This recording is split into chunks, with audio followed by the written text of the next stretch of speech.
listening to, I say you are listening to, you are absolutely listening to the George Espenlaub Show, coming to you live from the Funny Farm. Now, with no further ado, here comes Georgie!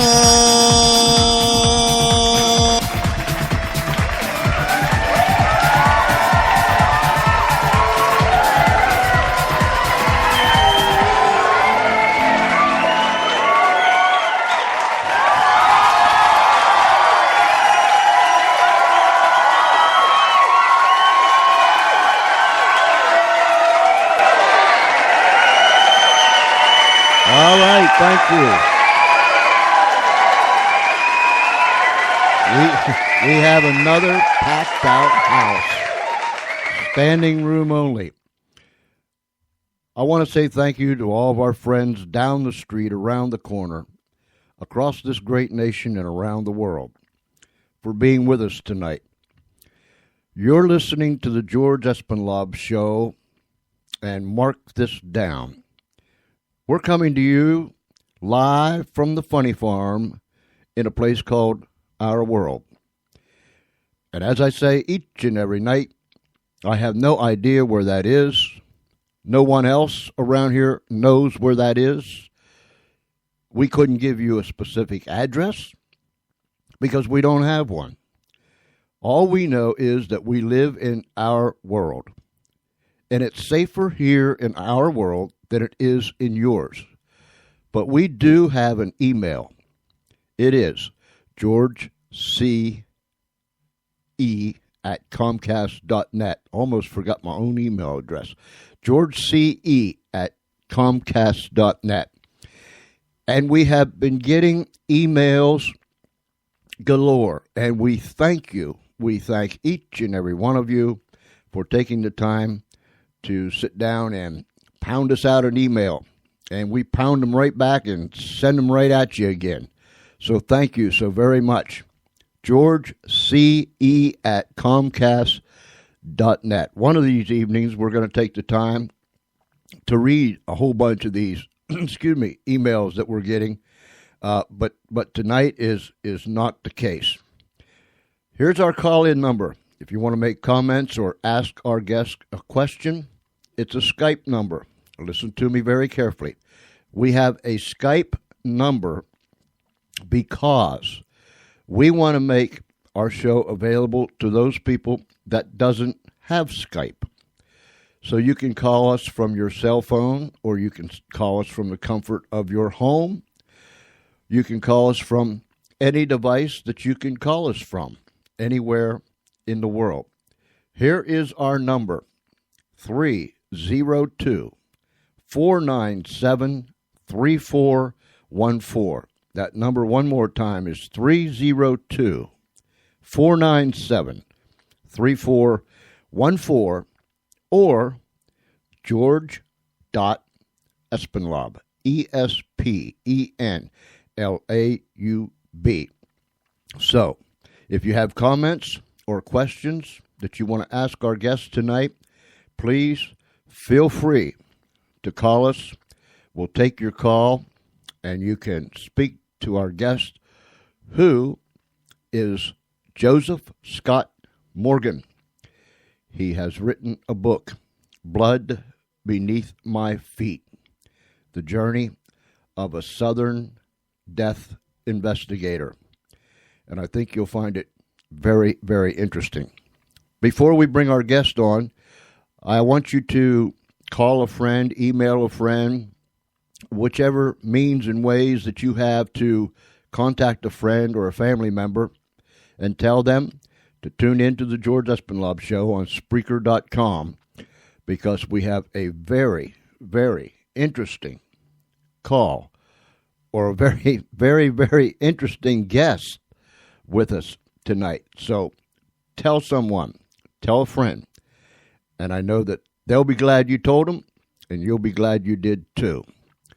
We are going to bring on Mr. Joseph Scott Morgan, and we are going to allow him to tell us a little bit about himself, and I'm trying to look at two things at the same time. But nonetheless, we're going to bring Joseph Scott Morgan on right about.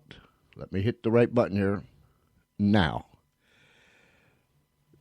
Joe, welcome to the George Espenlaub Show. Hey, thank you, George. It's great to be here. I was telling our listeners that this is one of those shows that it's for me. It's just one of those shows that is different, and I'm not even sure that I can explain what I mean, but I know what I mean. Perhaps by the time we're done, you'll know what I mean if you don't already. But I'm so glad that you were so gracious to take the time and come on the show tonight. Yes, sir. It's my pleasure to be with you and your audience. I welcome any opportunity to talk about my life and career and this little book that I've written. It's impacted more people than I could have ever imagined that it would. I know that when I picked it up, and I'm an avid reader, and I guess if there's one fault with me being an avid reader through the years, it's that when I get caught up in a book, I forget about time, I forget about other things, I forget about people. I mean, I go into a zone and I stay there until I'm done. That's not always a good thing, but that is the effect that your book had on me. Blood Beneath My Feet: The Journey of a Southern Death Investigator. It's an incredible read, and ladies and gentlemen, go to josephscottmorgan.com. josephscottmorgan.com. There you can read about Joe. You can read about the book. And I'm telling you, Joe, can't they read the first chapter or so on your site? Yes, sir. Yeah, George. There are sample pages there that they can check out. And if you'll just, shameless plug here, if they'll, I'm not a, I'm not a big proponent of Amazon, but you can go to Amazon and see it there as well. And there's samples there. And they have a Kindle edition and paperback there. And then I have a number of links on my website where the book can be purchased. You might have a preference as to where you purchase books, but you can. There are hot links to go to wherever it is that sells my book, and you can link into those locations as well. So there's a number of locations to kind of check it out and see if it's to your taste. It's not a big book. It's not something that, we're not talking about, War and Peace here. It's it's just a little slice of my soul that's been put down in written word. Now remember, ladies and gentlemen, josephscottmorgan.com, and the book is entitled Blood Beneath My Feet: The Journey of a Southern Death Investigator. You did lay your soul bare when you wrote this book, Joe.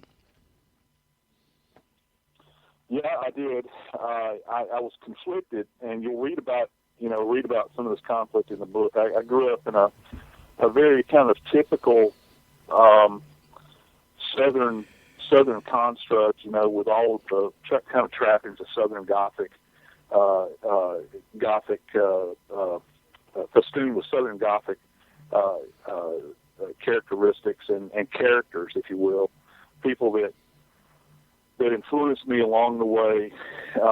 There's the normal collection of interesting relatives and that sort of thing, and the reason the book is written like it is, I've had a couple of people tell me, that they've never really read a book that kind of flows like this one does, because I took the opportunity in writing this book to not just explain myself from a forensic standpoint, which, I was a forensic practitioner, but also to explain myself as a human being and what kind of drew me into a career that most people would choose to run from. I had a career that's unlike a police officer that goes out and investigates a crime and attempts to track down an offender. I worked alongside the police, but my interest had nothing to do with catching bad guys. My interest had to do with explaining what had happened. And as trite as it sounds, listening to the language of the dead, interpreting what they had to say. And essentially I was the eyes and the ears of the forensic pathologists in the field. But going back to, just kind of working in the field, my story starts off years and years prior to me ever even bearing witness to my first dead body. I talk about in the book my great uncle, whom I was named after, and he's a homicide victim. So I talk about in the book in kind of a quasi-spiritual sense that I had this kind of destiny with death even before I was born. This man was a homicide victim in a town in West Monroe, Louisiana. He was shot down in the street. He was a union leader. He ran the local painters union, and he was shot down over all things, out of all things, over paint. He didn't give a contract to a gentleman that thought that he deserved it. The guy got drunk and waited for my uncle to come walking out the barbershop, and as men did back then, guys back then went to the barbershop, once or twice a week, and shot him down in the street and told everybody that he was going to do it before he actually shot him. And so my uncle was held in great high esteem within our family. He was this typical Irish family. His last name was Killian. He was the sole brother with 5 sisters, and he was the oldest child, so they all kind of worshipped him. And long story short, the guy was caught and convicted. And if any of you guys have ever seen the movie Blaze with Paul Newman, where he plays one of our many insane governors that we had in Louisiana, Earl Long. Earl Long actually pardoned this man. And it was a real slap in the face to my family. And so from that moment on, every year on the anniversary of my uncle's murder, his sisters would get together and they would send, for almost 20 years, they would send a black wreath to this man's house that was emblazoned with a gold ribbon that said, "We shall never forget." And so that's kind of how my life started out. Along with, having a father that was, had some serious issues himself, and, jumping forward to when I was about 5 years old, my father attempted to kill me and my whole family, with a sawed-off shotgun. My grandmother hid me beneath a bed, and I talk about that story in the book, and how this kind of changed the course of my life even at a young age. I kind of dove into a role of protection in my family, and dared go where no one else would go, and I wound up paying a great price for it later on in my life. But I always perceived myself as being set up to do something bigger than probably the man I really was down deep in my heart. And I would be willing to walk into the maelstrom. And I've said in other interviews, I'm kind of the idea of the flinty-faced Southern male, sets his face like flint and goes into the maelstrom. Damn the torpedoes, full speed ahead, don't really care. You're going to do what you have to do to protect those that you love and that love you. And of course, you can't do that. You can't do that to infinity. You wind up paying the price. Your body won't allow you to continue on at that pace. Excuse me. I mentioned that folks can read part of the book because, ladies and gentlemen, boys and girls, friends, Romans and countrymen, and anyone else that's listening to me, I can almost guarantee it that once you start reading and you read the sample, it's like chocolate ice cream or your favorite dessert. You just can't take one bite. I mean, you just got to keep on going and keep on going. And the thing that struck me, Joe, when I started reading this book was how you did start it with your family and way back then. And I liked the fact that it was I can relate to it because when I grew up, although it wasn't in the South, when you were talking about your uncles and your grandmother and your aunts and your mom and so on and so forth, I could picture my uncles and my grandmom and all, my aunts and the whole clan, and it was like as I was reading it, I was part of your family or you were part of mine. Does that make sense? Yes, sir, it does, and I've had that reaction from other people as well. I actually had one person that accused me of robbing from his own personal story to tell my own. He said that it looks as though we've lived parallel lives, and I think that that the shadow of one another's life, kind of passes over everybody, throughout your life. You encounter folks, and I know that I have, that have had similar circumstances growing up in tough circumstances and whatnot, and they really identify with you. And it's not just the toughness of it; it's the sweet times too. It's those things that kind of flow like nectar, that are some of the sweetest moments in your life. Like, I remember, horrible things happened in my grandmother's house, but I also remember those times that, we sat out in the hot, humid humidity of North Louisiana underneath my grandma's chinaberry tree while all the men stood around in overalls chewing tobacco and turning the handle on the ice cream, to make homemade ice cream. And, and I remember them talking about stories and stories that dated back, over 100 years. Part of my family is Choctaw. Another portion of my family is Irish. Another portion is Cajun French. So you kind of had this quilt, if you will, that was made right in front of me, and I came from a great family of storytellers, and I tried to honor them by telling the story as they would in this book, in kind of the same meter and fashion in which they would speak, and it just so happens that I happen to have been a death investigator as well, and that's a topic that the world is very fascinated with. We see it in popular media all the time. We see people that are just, astounded that folks live day to day with death and trying to figure things out, and they're enamored by it. As I've grown older and now I'm around college students, I teach at a university. I found that as I've slowed down more, I'm as ham-handed as it is. I'm kind of more enamored with the simple things in life. The thing that I always longed for my entire life, which was peace. Mm-hmm. And finally, at this point in my life, I've come to that peace that I had to really kind of fight through a lot of the worst that humanity has to offer in order to get there. I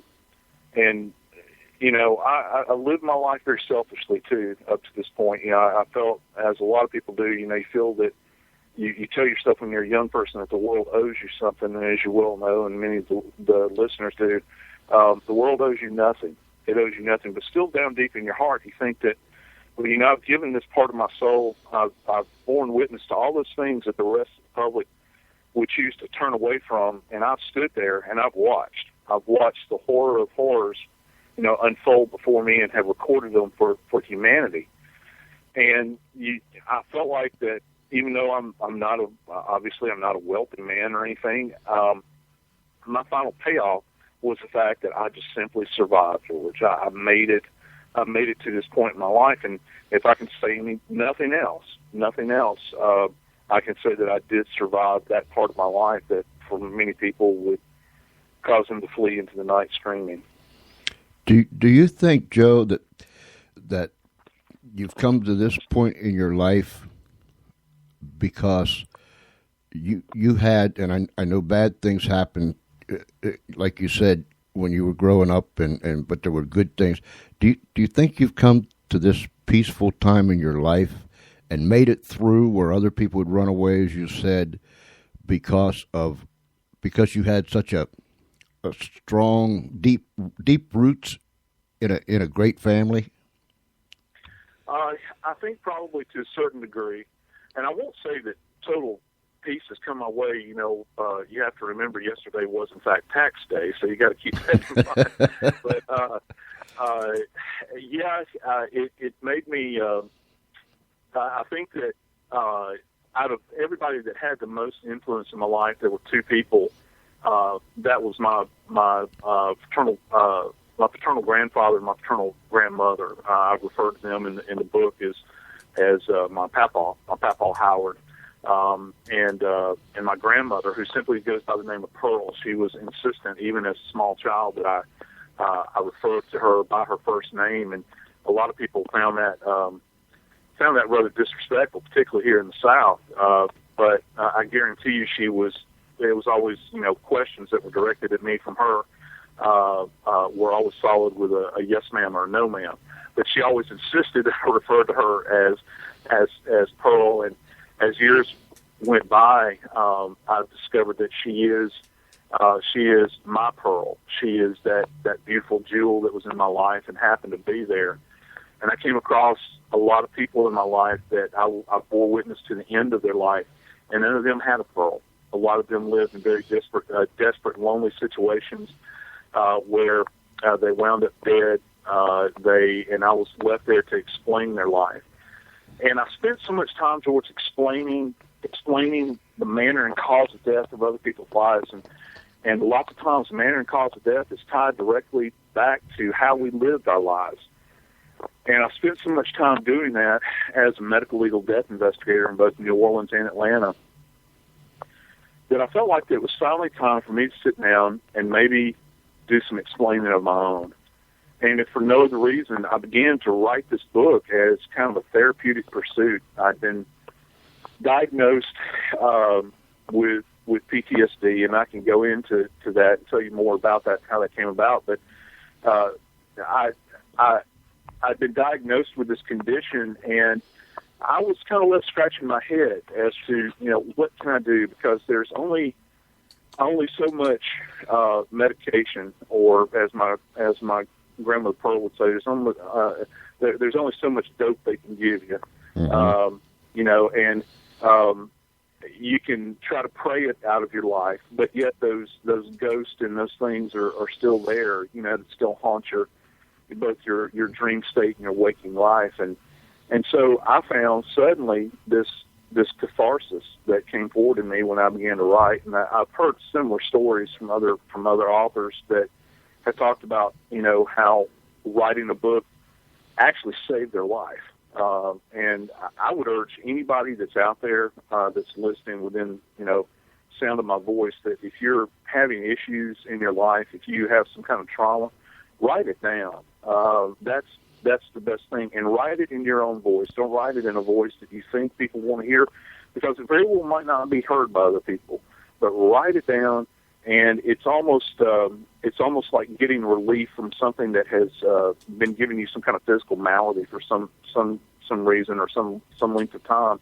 You suddenly feel release in that, and there's a kind of a calming peace that comes over you when you begin to do that. And it is in fact a force of salvation that kind of overtakes you. And it's amazing.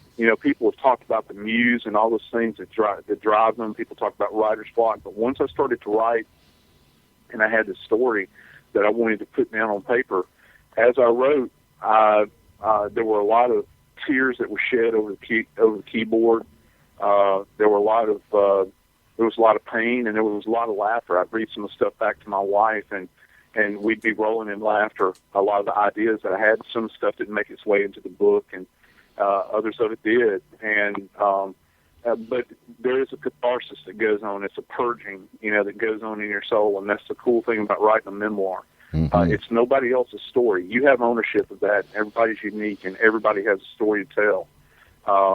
It just so happens that people are interested in what I had to say because it has to do with the practice of forensics, and of course that's sexy to a lot of people, and a lot of people kind of engage in that, and you engage them immediately when you begin to talk about forensics. People's ears prick up, and they want to hear what you have to say. But that leads me to think about the context. When I was a young man, I was seeking an identity. And when I first became, at the time, when I first became employed as a medical legal death investigator, it was with the Jefferson Parish Coroner's Office in New Orleans. And when I did that, Georgia, at the time, I was told by then a world-famous forensic pathologist who's now deceased, Dr. William Eckert, I'd met him, and he said, you realize that by my estimation, you're probably the youngest medical legal death investigator in the country. And it didn't really strike me at that time as being significant, but as I've gotten older, it really was, because when I was hired, you know, most of the time, if you went to work for a coroner or medical examiner in a big metropolitan area, you'd come out of, you know, most of the time they weren't looking to hire you unless you'd put in, you know, 12 to 15 years as a homicide detective somewhere, or maybe you were a nurse practitioner or a physician assistant. And that was nothing. I was just this kid that had this piqued interest in death investigation, who was working in the morgue, dissecting bodies. And I happened to have a forensic pathologist that took me under his wing and taught me from the ground up, and kind of formed me into the type of death investigator that office was looking for.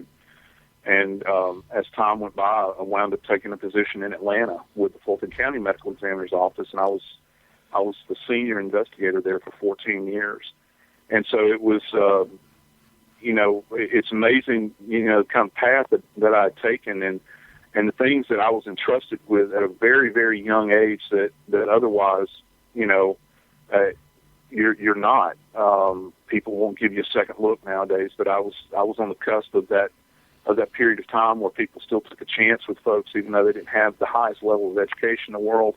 They just simply had a willingness to do things that other people might not necessarily find attractive or want to do. In my quest as a death investigator, I really thought that, wow, this is what I was meant to do. I was allowed to be subject to the brutality of my youth, growing up, as I previously related to the father that tried to kill the family, and this name that had been hung on me.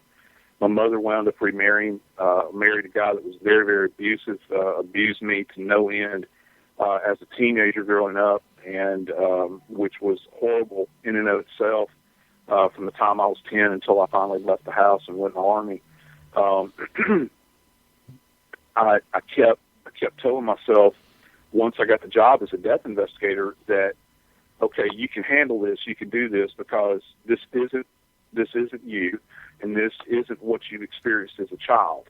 You've been prepared for this by everything that you went through. I've told the story many times that I would be laying in my bed with my legs swollen and bleeding, having been beaten on my legs and my back by my stepfather, and I would be crying. And I was brought up in typical Southern evangelical home, and I'd cry out to God and I'd say, God, why are you letting this happen to me? And I never did get an answer, and I kept feeling down in my heart of hearts that maybe this was being allowed to happen to me at such a young age because I was being prepared for something. I actually have, lucid memories of thinking about that, because it was the only way I could rationalize it. Because, you sit around and you say, well, even as a young child, you sit there and you think, I haven't done anything wrong. What have I done to deserve this? As it turns out, you haven't necessarily done anything to deserve it. It just so happens that the world's filled with really defective, broken people, and lots of those defective, broken people touch other people's lives, and you wound up having defects of your own, as you grow to manhood and begin to function. I've tried to be the best father and husband that I can be in light of things that I experienced, not only as a child and growing up, but in the choices that I saw people make that wound up leading to their deaths over all these years, all those thousands and thousands of deaths that I documented and bore witness to. It's not like TV. And no. And it's not like a video, like a video game. If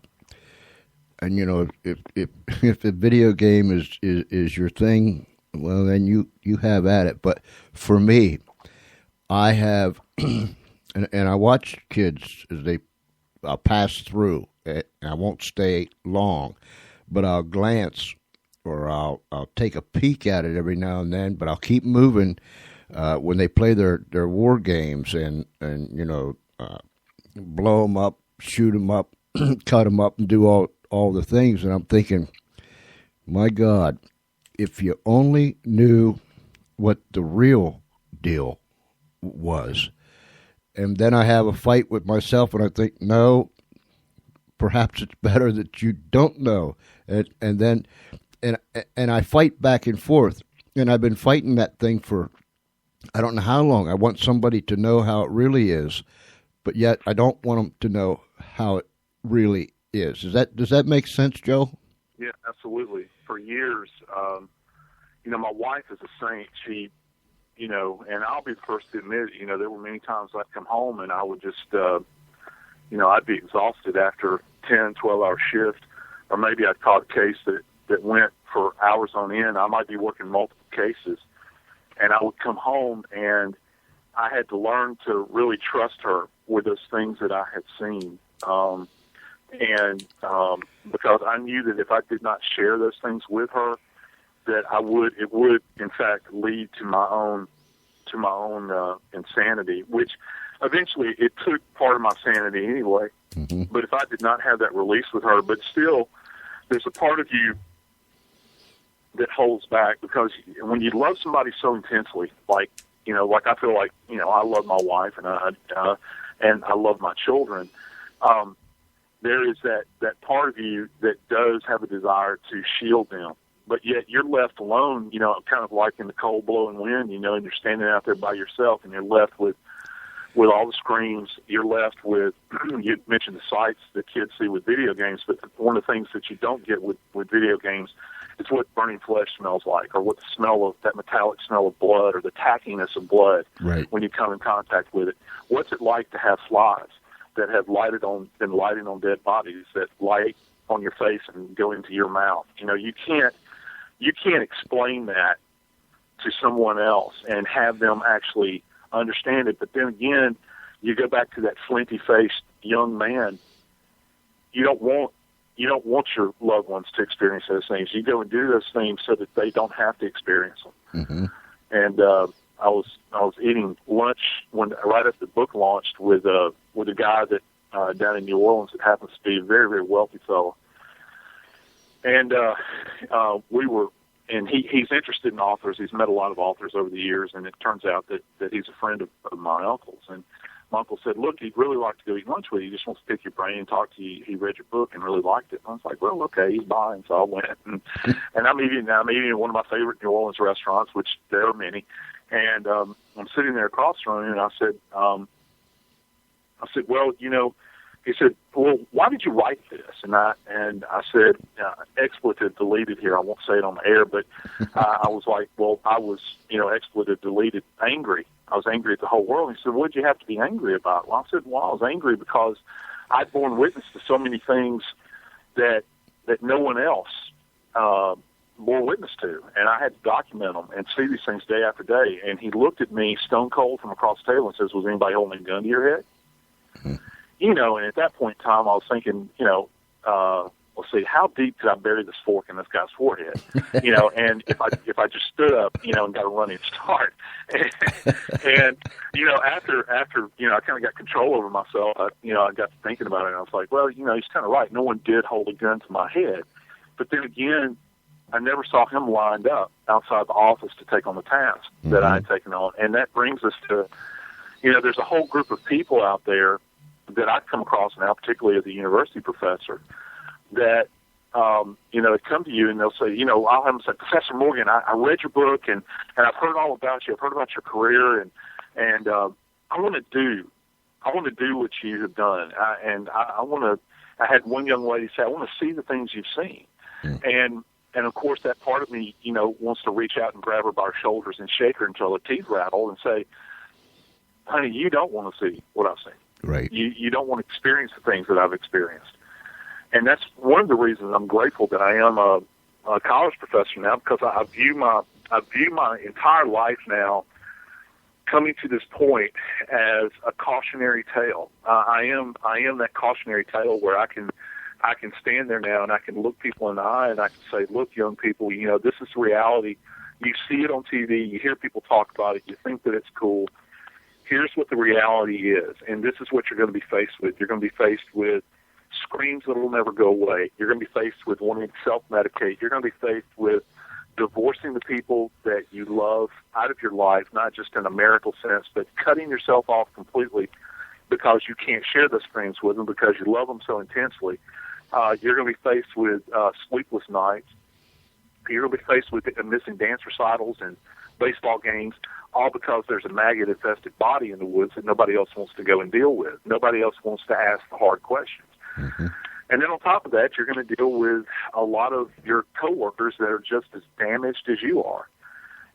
We're a very small fraternity of people. When I left my field, and I'll get to how I left it in just a moment, but when I left my field, there were roughly only 680 people nationwide that did what I did for a living. That is medical legal death investigators. And if you'll think about cops as kind of the eyes and the ears of the DA out in the field, mm-hmm. In big cities, medical legal death investigators are actually the eyes and the ears of the forensic pathologists. Contrary to what you see on television, forensic pathologists, who are the doctors that do autopsies and they're the medical examiners, they don't go out to crime scenes. They don't go out to death scenes and suicides and motor vehicles. They don't go out there. It's the lay investigator that actually goes out. And so, with that said, I have a lot of people that, kind of tug at me and say, gee whiz, I'd really like to do what you did. And no, you really would. And I have a, graduate degree in forensic science. And I say, look, forensics is like medicine. There's all kinds of different things that you can specialize in. What I specialized in medical legal death investigation, is only one thing. Here, please think of something else that you want to do. Go into ballistics, go into firearms, go into tool marks, go into toxicology. But, steer clear of what I did. Because you don't have a large group of people to talk to about it. Even cops can't identify with you. Because, with cops, and I have some of my best friends in the world are police officers. But even with cops, at least you get to, find a stray kid every now and then. Every now and then you get to pull some brutish bully off of his wife that's been beating her for days or maybe years, or you get to save somebody or something. There was no salvation in my job. Mm-hmm. If you can imagine going to go do a job that day after day after day after day, you deal with nothing but death day in and day out. And that's all that you experience. There's never really an upside. And I've had a lot of people say, well, aren't you happy that you gave people peace? That you gave people peace? That you finally got their long lost daughter identified, and it's almost like it's a hollow feeling. Even when you're able to do that, you think about people that go and they bear witness to executions mm-hmm. After a family member has been killed and the person sat on death row. And even after the execution has taken place, they'll interview these people afterwards and say, well, do you feel closure now? And the folks still have that hollow look in their eyes, and they're like, I still don't have my daughter. Right. Well, with death investigation, I can tell somebody, we have your daughter, we positively identified her, but still they don't have their daughter. They don't have so-called closure that everybody looks for. So it's a hollow reward in and of itself, and you're kind of faced with that in my particular vocation. There's very little reward in it unless you are a pure scientist and you just enjoy discovering more and more about forensic pathology and the process of trauma and disease. But still, in the end, there's only so much of that you can study. There's only so many bullet holes you can look at. And in the end, what you're left with are families left broken and shattered, or maybe you're the only person that's there to bear witness to the old alcoholic homeless guy that dies all alone and hasn't had family in years and years. You're the only person that bore witness to that person's passing. And that in and of itself is sad. So it's to say the very least, it's a very melancholy occupation, and it does damage all along the way. But somebody has to do it. People have been doing it for years, and it's just a very small cloistered kind of profession that not many people know about until recently, when a lot of these programs have come on television and that sort of thing. I enjoyed the part. Well, I enjoyed the whole book. I mean, I enjoyed it immensely. But the part when you was talking about your colleagues and if I might use just plain old straight up phrase, it reminds me of the inmates running the asylum, because everyone there has been touched by what they're doing, and when you was talking about their quirks, such as the man that you learned from with his McDonald's milkshake, Yes, sir. Things like that. That's But my it, chapter called "Little Gods and Chocolate Milkshake." yeah, it was like, I mean, it was like this vocation, this job that we are doing. Everyone in this place is affected in one way or another, and there's no. I was trying to think. Did anyone have any sanity by the time this thing was done? Do you understand what I'm saying, Joe?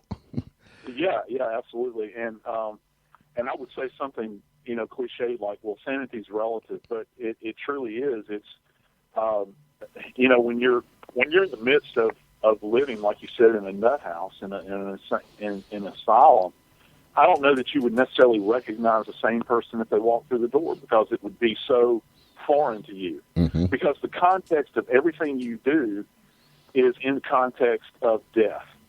And, I was part of a thing called the Milwaukee Task Force many years ago. There was 12 of us that were selected nationally to get on board and set up these national guidelines for death investigators, medical legal death investigators, so that if you worked a homicide in some, small little town down in rural South, or if you worked a homicide in New York City, if you stayed with this formula that we came up with in this training, you would do it right every time.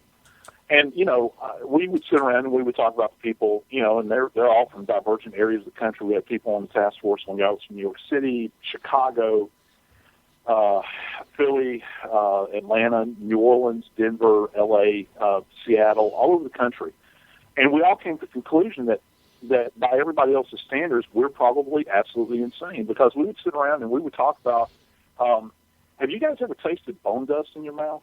And everybody say, yeah, I've had that happen. Mm-hmm. And you're talking about doing an autopsy on somebody, and this is back before the days where we wore surgical masks, and you'd be opening a skull and using the striker saw, and it creates a histamine. And I talk about this in the book, where I'm having to actually do an autopsy on a friend of mine that was killed in a motor vehicle accident. The title of that chapter is called Southern Man. Mm-hmm. And I was physically there inhaling the essence of what was left of my friend.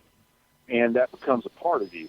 And people can't identify with that. They're put off by it. But yet, in the context of the folks that you're talking to, it's quite normal.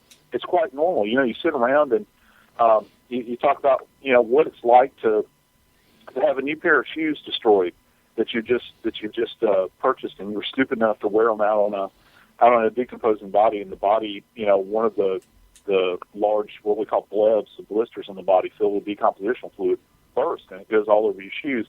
And everybody sits around and says, yeah, I've had that happen. Well, how many other people are you going to sit around and have dinner with that are quote-unquote sane, that are going to have those kinds of conversations with you? They're not going to be able to identify. Right. And that doesn't even get into the stories regarding families. When you just dealing with families, and contrary to what you see on television in big cities where I work, like New Orleans and Atlanta and other places, it's the medical legal death investigator that actually winds up doing death notifications. We're the people that actually go to the door, knock on the door, and identify the family and let them know that their loved one has passed away. And that's one of our primary jobs. As a matter of fact, I think when I totaled it up, I did in excess of like over 2,500 in-person death notifications over the course of my career. You know, how many times can you wreak havoc in a total stranger's life and still come away, you know, with your insanity intact? Yes. Well, Freudian slip, with your sanity intact. It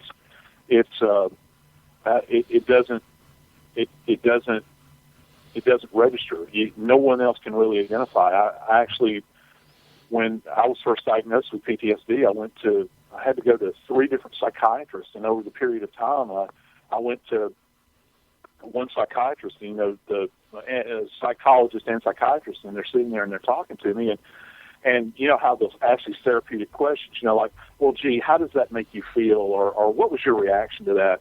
I actually was in a conversation with one of these people during therapy, and I was describing a nightmare that was recurrent, and it was based on a true event where I had a forensic pathologist that had directed me to decapitate a body because we were going to take the head to the LSU School of Dentistry, and they were going to do an odontological examination to try to identify the person. And as I'm talking, I'm bearing my soul out, and I'm talking about this dream that I had that was reoccurrent, I looked up and I noticed that the psychologist wasn't saying anything. He was literally sitting in his chair, just not glaring, but staring blankly at me. And finally, the last therapist that I went to, the person said, the reason you get this reaction from people in my field is that we have no point of reference for you. Mm-hmm. Now, you know, what does that say about your profession and about the person that you've become? Even the folks that measure those that are deemed to be absolutely insane, you go to them and they say, well, we have no point of reference for you. We can't, you know, even, you know, we've never dealt with somebody that deals with deaths like this chronically over year after year after year after year.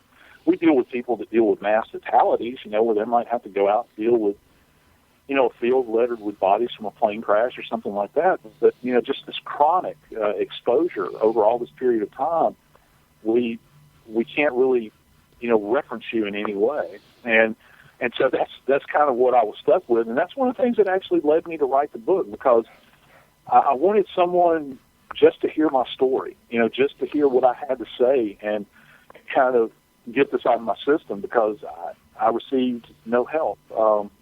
I received no help from the therapist that I went to or the medications that they gave me. It was just kind of like a proverbial dog chasing his tail. You get nowhere with it. It's pointless. Ladies and gentlemen, go to josephscottmorgan.com. josephscottmorgan.com. The book, Blood Beneath My Feet, The Journey of a Southern Death Investigator. I'm telling you, it is a tremendous read. Joe and I was talking, and before I go any further, let me remind you, if you got any comments or questions, call us.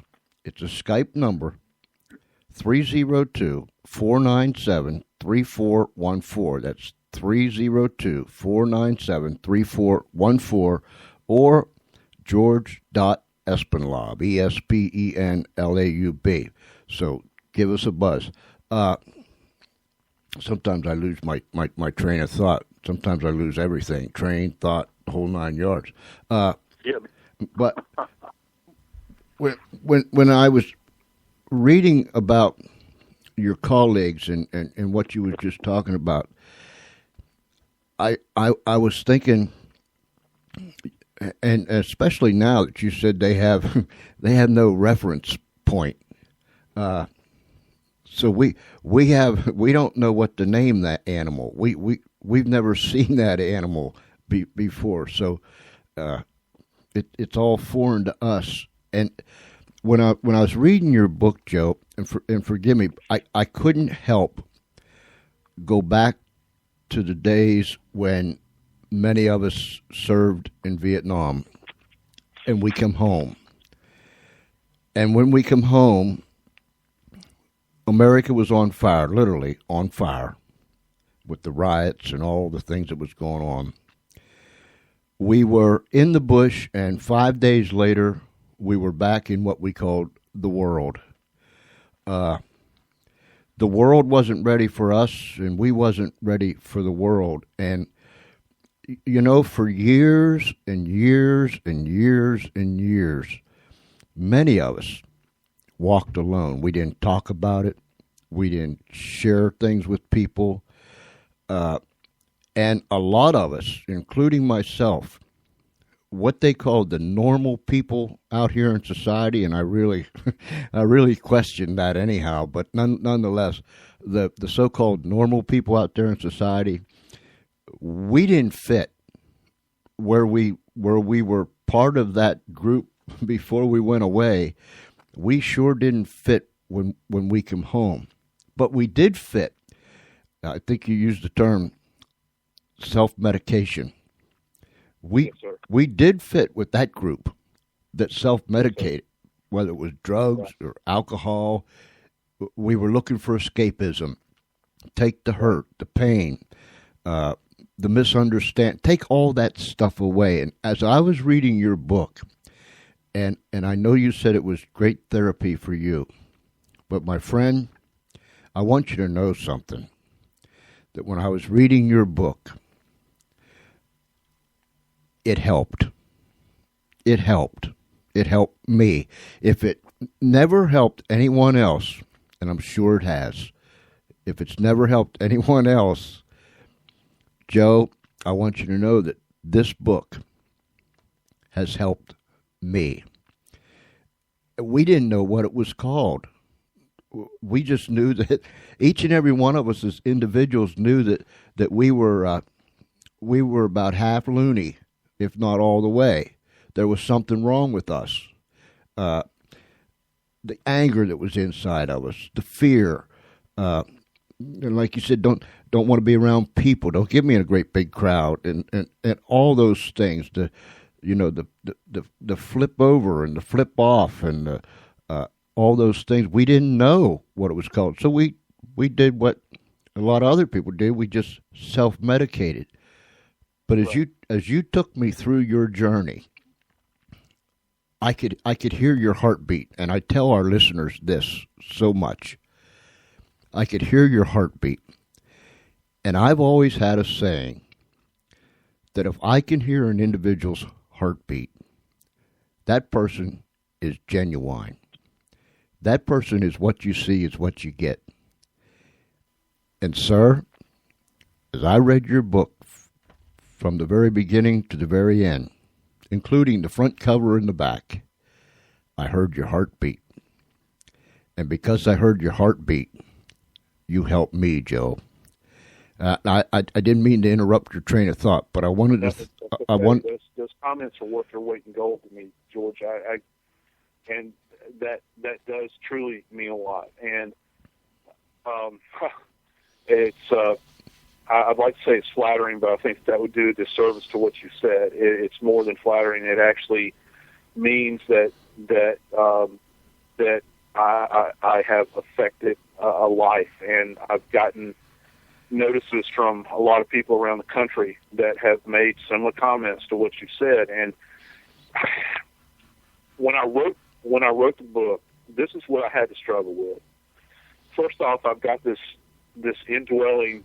You know, people talk about. I have a lot of Jewish friends that they talk about Jewish guilt, you know, and how that kind of drives the Jewish mindset many times. Mm-hmm. And there is a Southern evangelical guilt that goes on too in our little neck of the woods, where you don't say certain things, you don't do certain things, and a lot of the stuff that I bore witness to would not be talked about in polite company.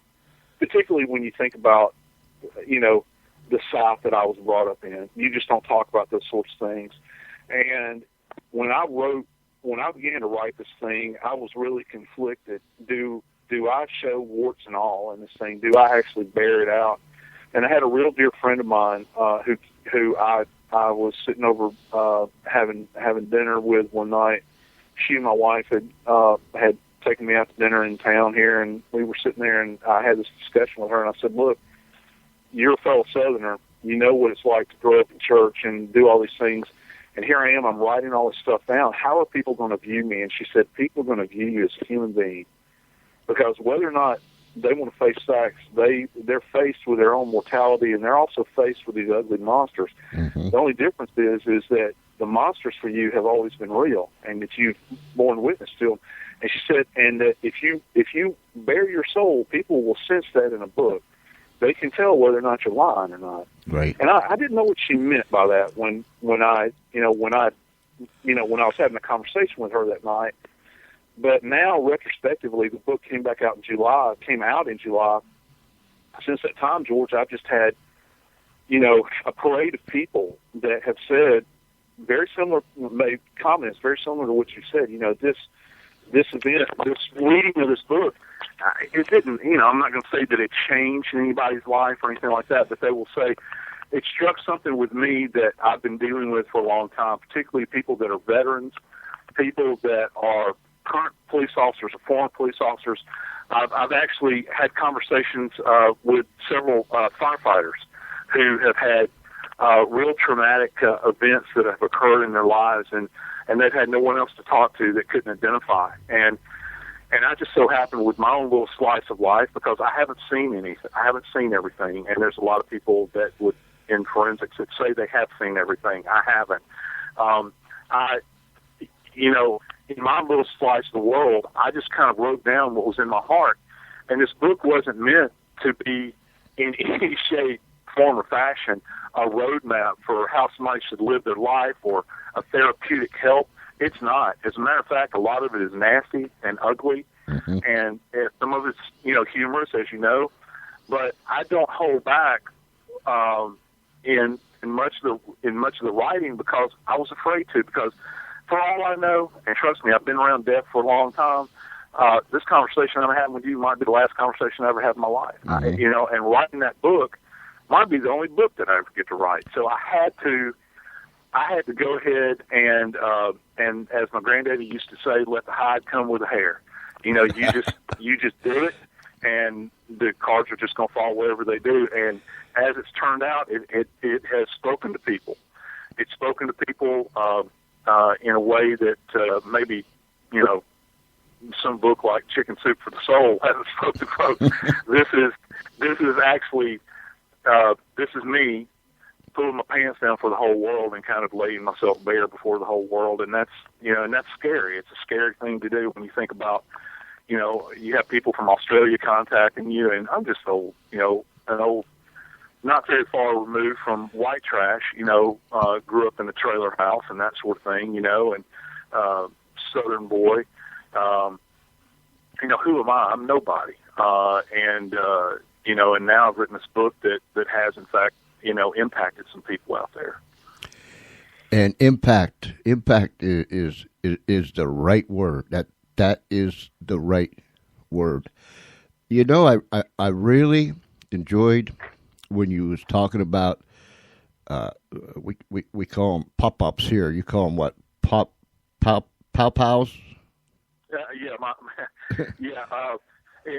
In Louisiana, they'll say the French derivation of it is papa, and up in the northern part of Louisiana, which you can't really distinguish too much from Texas, he's my papa,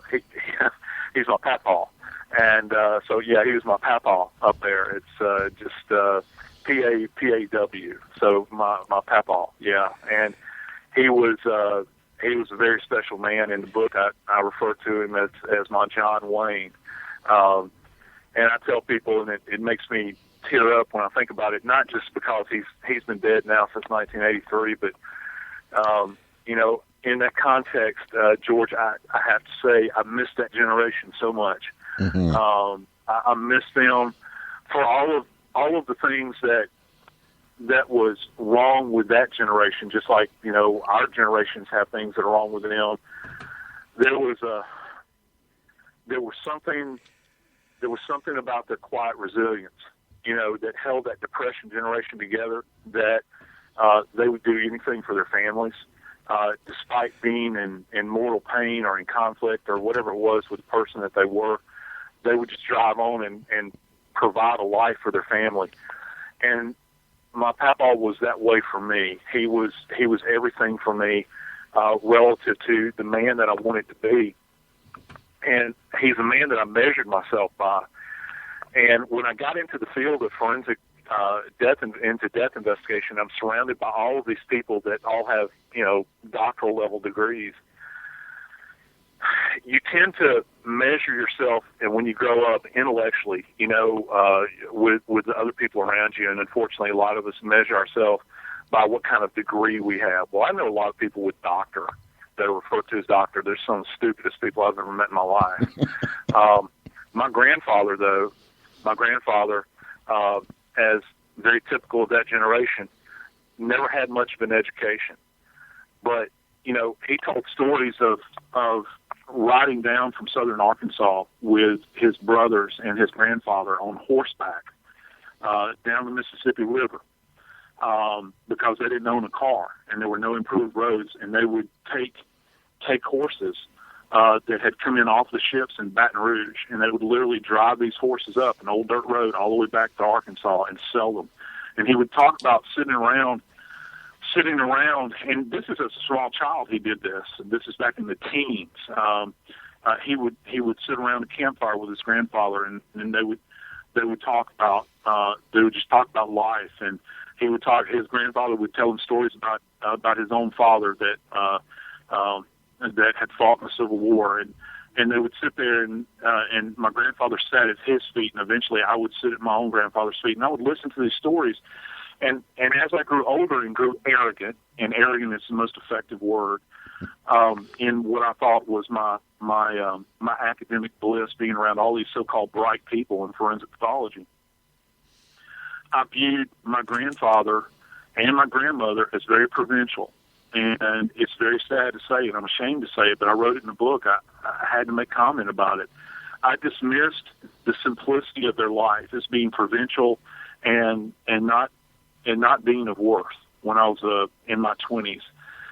But George, as I matured and I grew older, and I had a family of my own, and I began to miss this generation and the simplicity of their life, I began to really long for it and miss those lessons, which were, in fact, probably the most valuable lessons I ever learned in my life, more so than anything that fell from some academy on high, so-called, formalized learning, if you will. Those simple things that my granddaddy taught me, how to curry comb a horse, or how to clean the hooves of a horse, or how to use a Dutch oven over an open flame, or how to stay downwind of an animal, or upwind of an animal, downwind of an animal, and how to skin a deer, how to catch fish, and all the life lessons that come along with that are so much more valuable. And I did in that chapter that I write about him, which the name of the chapter is referred to as The Little Guys and Chocolate Milkshakes. I had an interesting event that had happened in my life because my grandfather died of brain cancer. And my grandmother lived alone in her home in the town of Monroe, Louisiana. She was all alone. And I happened to drive up from New Orleans, where I was working at the time, to visit her. And she was preparing to cook for me, and cooking had gotten hard for her, but my grandmother, as many people will say about their own grandmothers, was the best cook in the world. And she cooked a particular type of fried chicken that I absolutely loved. And as would happen, as life would have it, when I was in Monroe visiting my grandmother, I got a call that this well-known, internationally known forensic pathologist, who actually the character of Quincy was loosely based on, was in Monroe and had flown up there to do a second autopsy on a guy that had died in police custody. We had to go to a funeral home to do it. And I said, I'm visiting my grandmother. I don't have time for this. I said, no, you need to meet him at the plane, pick him up, and go do this with him. He'll pay you, and then just put him back on the plane. You'll be done in 2 hours. Well, as it turned out, I went and picked this guy up, and he's older now, at that time, and he was having physical troubles. And very esteemed gentleman. If I mentioned his name, the whole world would know who I was talking about. And I picked this man up, and I took him to this old African-American funeral home where this kid's body had been sitting there for almost a month without being buried. He was embalmed. we pulled the body out of the casket, did the autopsy, and it turned out that, he had sustained blunt force trauma that had probably come about as a result of being hit with a nightstick. And I looked at the doctor and I said, "Okay, well, you ready to go back to the airport?" And he says, "Airport." He says, "My flight doesn't leave for another 4 hours." And here I am. I'm going to have to take this man who, to make matters worse, he's from New York, so he's a bona fide Yankee in my grandmother's eyes. I'm going to have to take this man back to my grandmother's house, and here she is. She's prepared this wonderful meal for me. And in the South, they have a tradition that if somebody passes away, particularly the head of the household, their chair is leaned against the end of the table. And in the case of my grandfather, his chair was at the head of the table, and it had been leaned there. And this was probably in 1989 or 1990, and it had not been touched since 1983. No one would sit in that chair. And I bring this man back to my grandmother's humble little house. She doesn't know who he is. But by God, everybody, in Europe would know who he is that's involved in forensic science, and people in Hollywood know who he is.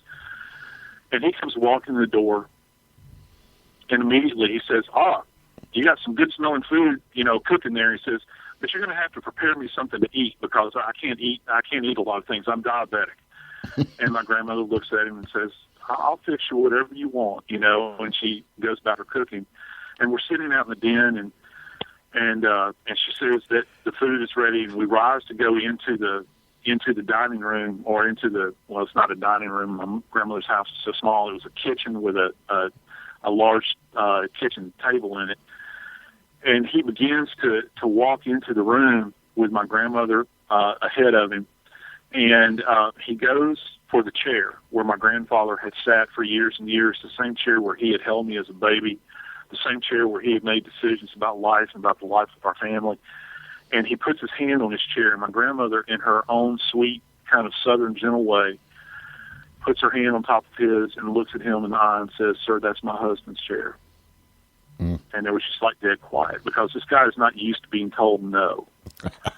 And it was kind of this confluence that came to an intersection at this moment in time. Here we have a man that has been dead now for almost a decade, a man that deals in death, a grandson that deals in death, but yet we've kind of lost sight of the humanity within death. And that was embodied in my grandmother, when she took his hand and said, "Sir, you can't sit there. You're going to have to sit over here." And she gave him a direction. This man, trust me, is not used to be given directions. He gives directions. And he quietly obeyed her, and he went and sat down, and she fed him, and they wound up having a great conversation. And I sat there and bore witness to this, and I thought, I was thinking in my mind as a young man, as I sat there, and I was thinking, oh my God, my grandmother's going to embarrass me. Here this man is, he's world-renowned, famous, and she doesn't even know who he is, and here he is in her house, and she's going to do something that will embarrass me. And I look back on it, and I think, you're a real moron. As a young man, you're arrogant, and I wrote about that story in the book, and about how much my grandparents meant to me, and about the lessons that I learned were so much more valuable because they did talk about humanity. They go to what it means to be dignified and to have good manners, what it means to have respect for those that have passed on, and that's something along the way that I really lost, George. I mean, because I wore death as a burden. It was like a yoke around my neck for years and years. It's ironic, Joe, but I scribbled down here a little while ago, down in the corner of my paper, Grandma leaned his chair against the table, and then you told the story. I loved the part where he would come out in the morning, and Grandma would have the coffee done, and he'd come out and he'd say, "Is it ready?" Yeah. And I could just picture the man doing that, because that's what the old timers did. I mean, it was just that way. When he came out in the morning, he would be dressed all in his everybody knows what Dickies are. He had a Dickie work shirt that he would wear. He worked for the power company. khaki dicky work shirt and a khaki pair of dicky pants and his work boots, and he talked in a real deep, gruff voice, and he'd look at her and he'd say, "Ready," like that, and this would be at 4:30 in the morning, and by God, the meal better be ready, because he had to hit the door running. And back then he worked, I mean, those guys worked. They worked hard. They worked 12-hour days, and he would be setting poles. And back then, just like they do nowadays, if a hurricane hits somewhere, a tornado goes through an area, he and his crews, they were construction crews. They would go out and they would bring back power to those that didn't have it. But he was a man that was, in my estimation, he was born out of time. I make reference to him as he was older. Once he had retired, he was a horseman, and he was a horse trader. That's what he comes down to. And he bought and sold horses on the side, and every Saturday morning was a big deal for us, because we would go to the stockyard and buy horses and whatnot and trade them, and that was great fun for me. I learned a lot from him during those periods of time, and I would sit there and listen to him talk about horses, and he would talk about horses as if they were humans, and he would talk about how they were. Every horse had its own personality, and he was tough with animals. Peter would not be a big fan of his. He was, he just had a way about him. But yet he was a compassionate man. That was a person that would give the last nickel that he had in his pocket to anybody, and he wouldn't expect anything in return, because it's just what you did if you were a decent person. And he would sit there, and he would just be the man that he was. If you'll permit me, let me read to you one of my favorite passages in the book, if you'll just indulge me. And it's actually an excerpt from Little Gods and Chocolate Milkshakes, and it reads, as an old man, Papa kept his horses in an ancient barn in back of his ramshackle house. It was the aging horseman's sanctuary. He spent hours brushing and combing his horses, cleaning their hooves, then riding them in his pasture. He wore Texas-style spurs over his weathered Tony Llamas, just like in the movies. He jingled when he walked. He would slip up into the saddle with his ever-present straw Stetson on his head and pause to survey where he would go, though the path led only in one direction, to the pasture. When he urged the horse to move, his voice didn't resonate with the commonly held horseman's vernacular. He yelped with the voice of an old drover and spoke to the animal by name. He would gallop off, but it was more like a sprint. I remember the first time I saw him on the back of his horse, galloping full tilt. The raw power of the horse under his control scared me. With no horses to drive northward or brothers to ride with, he would simply ride in big circles around his field. Looking back now, I wonder if he ever searched for a hole. If he ever searched for a hole in the fence to jump through. Back to an earlier time, before the Louisiana Power and Light Company took ownership of his life.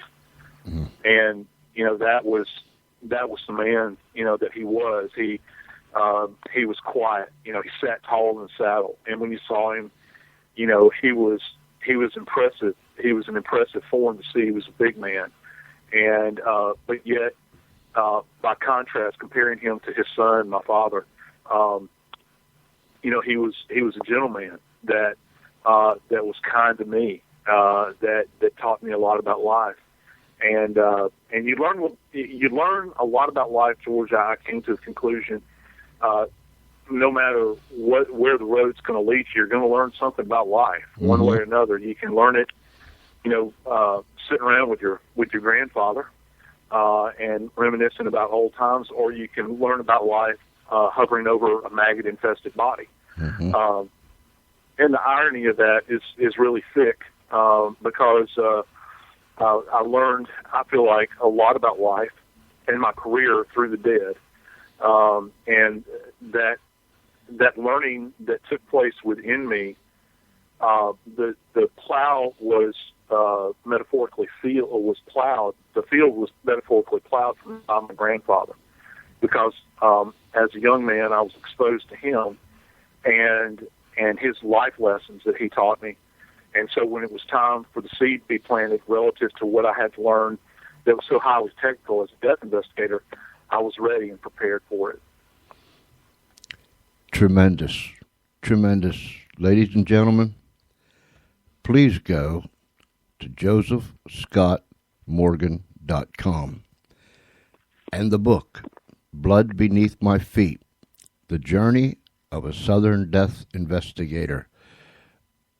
Read the sample parts, read the parts that are available, and I'll guarantee you're going to have to get you one. I mean, you're just going to have to get one. Joe, my goodness, you know, when there's nights such as this, and I don't know if I can put it in the right words. Most of the time I can't, but when we have shows like this, and it just flows. I read a story one time entitled Green Gables, and Annie was a little girl that was in that particular story, in that book, and she had a little friend, and she said that they had a kindred spirit. And I think about that every so often. And in particular, when we have shows that there's just an atmosphere like a kindred spirit between you and me and the audience, it's just special. And I'm not saying this just to say this, but tonight was special, Joe. And I appreciate you so very, very much. You bet, George. You bet. Anytime. It's been my pleasure. Will you stay in touch and let me know how you're doing off and on? Absolutely. I sure will. Feel free to email me at any point in time. The listeners can email me. I'll be more than happy to answer any questions that I can. I'm appearing pretty regularly on CNN now. Well, not on CNN, but headline news relative to the Jodi Arias case. Mm-hmm. I'm on there at night in the After Dark show, where it's kind of a mock courtroom. You'll see me there. They can see me on YouTube and some of these clips relative to my assessment of the injuries that the victim in this case sustained. And I appear on HLN pretty regularly. I have over the past couple of months, and they're probably going to be using me a little bit more. So, and the book is one of the reasons why. They found that some former medical examiner guy had written a book, and I was close at their disposal, and I'm not shy with a camera, so I've been on their program several times and have thoroughly enjoyed it. Something I've never been able to trust the press in my life, because as an investigator, you're taught not to trust the press. Mm-hmm. And it's this whole year of doing book signings and being around the press and giving interviews, particularly to newspaper people, has been I've had to adjust my mindset and kind of open up and learn to trust people again, because the investigator in me wants to shut down and not speak. But it's when I realize that people aren't there to try to scoop a story, it's a totally different kind of venue. So I've thoroughly enjoyed myself. I certainly have, and people can find me there. They can also find me on Facebook. I'm on Twitter. My book actually has a Facebook called Blood Beneath My Feet. They can go there and visit the page and like it if they so choose. And I do daily death updates. I find interesting articles from around the world about different types of deaths, and I post them on there, and my followers can comment on them, and I'll interact with them and that sort of thing as well. And plus, I give them updates about the book as well. Tremendous. Joe, thank you so very, very much. You have definitely impacted me, and I thank you for it. Yes, sir. Thank you. Thank you for this opportunity, and be well. God bless. Take care. Yes, sir. All right. Bye-bye. Bye-bye.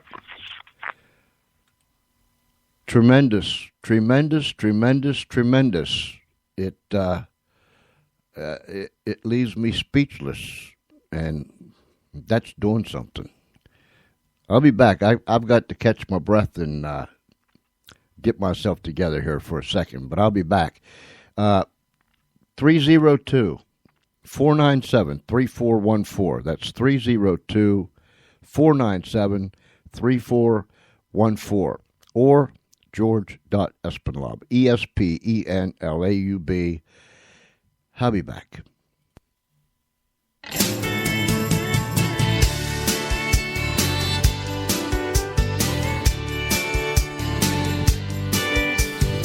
Born in a small town, south of anywhere, lived there most of my life. Never knew just what the big world held in store. And the sticks, life is lazy and everything happens real slow. Well, then one day, life became such a bore. And I got me nerves to move to the city where the lights are bright and the girls so pretty. For fame and fortune are waiting there for me.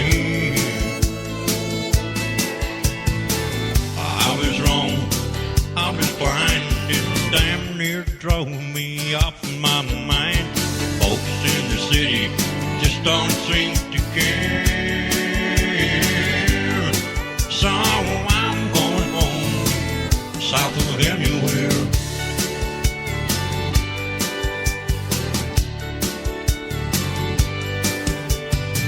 Got me a yearning for life on the farm, where everybody knows your name, where the honeybird changes to the sky from night to day. Here in the city, it's a different game. All these people looking all the same. Well, you're just another number, ticket on the gravy train. And I found out, living in the city, though the lights are bright, life ain't that pretty, and fame and fortune turn damn hard to find. Oh, I was wrong, I was so blind, and it damn near cost me half my mind. Find out folks in the city don't care. Lord, take me home, south of anywhere. Ride on a slow train, heck, a Greyhound bus will do, as long as it will get me where I'm going to.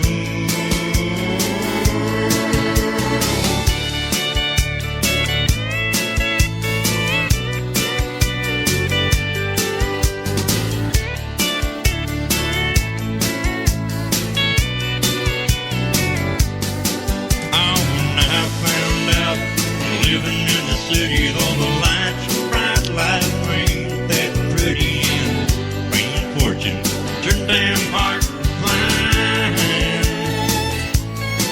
Oh, I was wrong, I was so blind, and it damn near cost me out of my mind. Folks in the city don't care. Lord, take me home.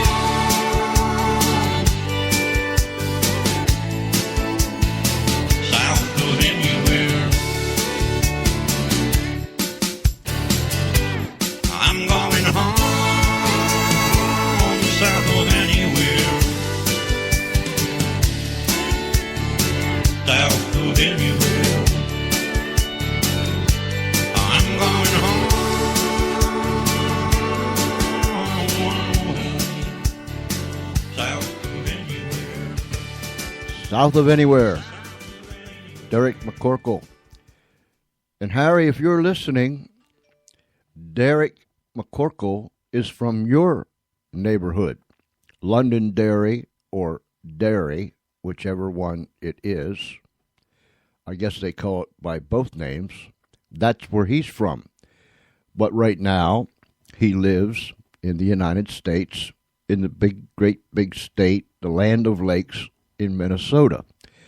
That was south of anywhere. Derek McCorkle. I just thought I'd throw that in. You know, I'm just saying. You know what I mean? And listen, I want to say thank you to Joseph Scott Morgan, who was so gracious to come on the air tonight. And if you listen to him, you heard his heartbeat. Blood Beneath My Feet, The Journey of a Southern Death Investigator. Go to his website, Joseph Scott Morgan, josephscottmorgan.com. Go to his website, excuse me, read a portion of his book that's available there, and then purchase the book. I believe once you start to read the sample part of it, it'll get you. It's a tremendous read. The man has laid his soul bare, and it's a memoir of his life work. So do yourself a favor. josephscottmorgan.com. The book is Blood Beneath My Feet, The Journey of a Southern Death Investigator. I know that you'll enjoy it. And when you go to josephscottmorgan.com, as he said, contact him. Drop him an email. You can contact him right from his page. Drop him a little note and tell him you heard him on the George Espenlaub show. And I'm sure that you'll tell him that you enjoyed what he had to say. I appreciate that. Very gracious man. Thank you very, very much, Joe. Tomorrow night, Wednesday.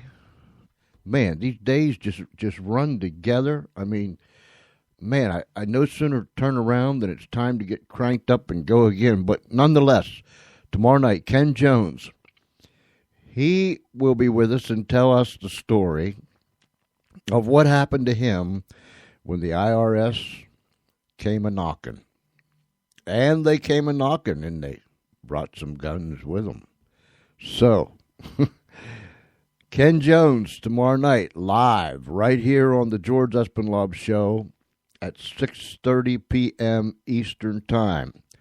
And he's written the book, Saved by the IRS. Now, you're going to have to read the book to understand why the title is Saved by the IRS. Ken Jones, tomorrow night, 6:30 p.m. Eastern Time, right here on Spreaker.com. Wow. Hey, the caboose is going to be coming down the track here pretty soon, so give me a call, 302-497-3414, or george.espenlaub, ESPENLAUB. That is a Skype number, 302-497-3414. And the reason why we have a number is for people that don't have Skype. They can also call us from their cell phone or any other device that they talk to people, communicate with people, and they can call from anywhere in the world. You can even call from the comfort of your home by using your home phone. So that number again, it's a Skype number, 302-497-3414, or george.espenlaub, ESPENLAUB.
And just like that, Charlie, look, let's come to some kind of an agreement, Charlie, all right? Look, sometimes you just hit that button or pull it down or whatever you do over there on that crazy board, but let's come to some kind of agreement.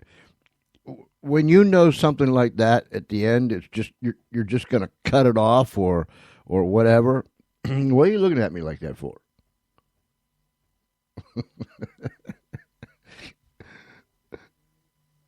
Yeah, you got that mischievous look. If you're just if this is your first time here listening to the George Espenlaub show, or you've dropped in periodically from time to time, and I've never introduced you to Charlie, let me do that now. His name is Charlie Wiener. That's right, Wiener. And he is a mischievous devil. He is. So he is. I'm just saying, you know what I mean? Well, Charlie is our announcer. People say, they say that he sounds funny when he comes on and he announces our program. That, when the music hits, and then it's not too long till you hear this voice. It sounds like somebody talking through their nose. Well, that's Charlie. And I wished I could remember exactly how a lady in England said, how she said it when she first heard when she first heard Charlie's voice. But nonetheless, Charlie is our announcer. He is my co-host. He runs the soundboard. He kind of, he hooks up the equipment. He keeps things popping around here. And every now and then, that mischievous, whatever it is, will pop out of him or jump into him, whichever way it works. And sometimes the music, and he waits to the end, close to the end, but he just cut it off. So Charlie, and then he stands over there with his hat on backwards, up on his box. He's kind of short, so he has to stand up on this little box so he can work the sliders and the knobs and all the things that's over there. And he's standing there with his hat on backwards, looking at me with his hands on his hip, like I have no idea what you're talking about. But anyhow, let's come to some kind of agreement, Charlie, before we jump on the caboose and get out of here tonight. Wave at me or jump up and down or throw something at me if I'm not paying attention when that's going to happen again. Can we do? No, don't throw that. Besides, where'd you get a brick in here anyhow? No, don't throw a brick. Goodness gracious. You wouldn't throw it anyhow. Yeah, well, I don't know. Something might get on you or jump in you or whatever it does to you, and you just might forget that it's a brick and hit me upside the head. So let's come to an agreement, okay? All right, we'll talk to this after we get off the air. You're a mess, my boy. You are a real mess. One more time, because I see the caboose coming. One more time, I want to say thank you to Joseph Scott Morgan. Please go to josephscottmorgan.com, and there you can read all about it. You can have an opportunity to read portions of his book. You can order his book. Listen, it's a tremendous read. Blood Beneath My Feet, The Journey of a Southern Death Investigator by Joseph Scott Morgan. And this is what one person said. A new storyteller rises in the Southern Gothic style. This powerful memoir attests to the deep, dark waters through which death investigators often navigate. It's a tremendous, tremendous read. It is 100, let me get to the end here, 100 and 49 pages. It will set you down, and you won't want to get up until you finish it. It's a tremendous, tremendous book. And in it, and I'm not exaggerating, I'm not using flattery or any of those things. In this book, when you open it up and begin to read from the very, very beginning, you will hear Joseph Scott Morgan's heartbeat. And in that book, from the beginning to the end, he lays himself bare. And in the middle of the book, there are pictures. I'm not sure how many there is, but there's a slew of them. There are pictures there. So pick this book up. Go to his website, josephscottmorgan.com. Blood Beneath My Feet, The Journey of a Southern Death Investigator. Read the sample part and then purchase it. Pick it up. You'll be glad that you did. If you know someone that was going to listen tonight, but they didn't listen because something came up or whatever, remind them, tell them. Every show is archived. You can go back and you can listen to any one of your choosing. They are available for download, free of charge. You can download one, some, or all, absolutely free. So, if you know someone that didn't listen tonight live while we were on the air, tell them, no problem. Go in and listen to the show at your convenience. And we'll be glad that you did. And I hope you will be glad you did also. I see the caboose coming, Charlie. It's coming down the track. No, I'm not going to sing. Well, folks, listen, it's time to go. It's time to go. What a tremendous show we had tonight. Tell other people about it. Tell them to tune in. Tomorrow night, same time, same station, Ken Jones will be with us, and he'll tell us what the IRS did to him. They even brought some guns. 6:30 p.m. Eastern Time, right here on the Spreaker Network. Tomorrow night, tune in for another portion of the George Espenlaub Show. Wherever you're at, if it's nighttime, have a great night. If it's already tomorrow, have a good day. But regardless of where you're at and what it is, there's a whole lot of love coming to you from the Funny Farm. And until tomorrow night, same time, same station, this is George Espenlaub saying stay safe, be kind one to another, and God bless you real good. Good night, everybody.